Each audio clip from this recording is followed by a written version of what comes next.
This time, the gentlewoman from Tennessee. Thank you, Mr. Chairman. I would remind my good colleagues that this is not federal government money. This is the taxpayer money. And every year on April 15th, the taxpayer sends their portion to the federal government, and they charge us with looking out after that money. Many times they set aside hopes, dreams, college educations. They don't get to pursue their priorities because they have to send the money to Washington.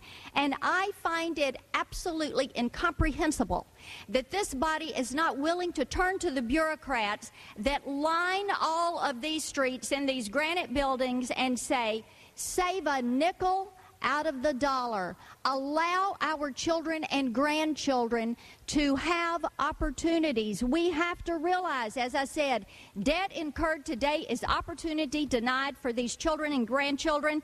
And I've heard all these arguments before. When I was in the state senate in Tennessee, they had this grandiose health care plan called TennCare. Oh, it was going to save all this money. It was public option. It was the test case for public option.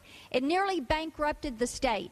When I offered amendments to make across-the-board cuts, oh, those are draconian. Those are indiscriminate. It is going to shut government down. Well, guess what? They never took the cuts that we had, but when a Democrat governor came in and he was faced with insurmountable seeming odds on balancing a budget because we have an amendment, he made 9% across-the-board cuts.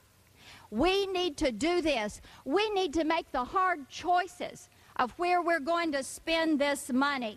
You can't say, well, when you exclude this from the stimulus and when you exclude this amount of money, when you exclude this $51 billion from stimulus and this $7 billion from supplemental, then it's only this. Well, guess what? That money is already spent. You spent the money. So unless they pay it all back, you can't exclude it. So your fuzzy math doesn't add up. It doesn't add up. You've already spent that money.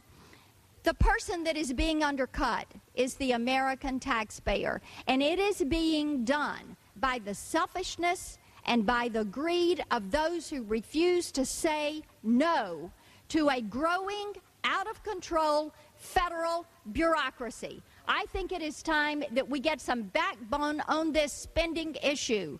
Stop the out-of-control deficit. Stop the out-of-control debt. Expired. All time having expired. The questions on the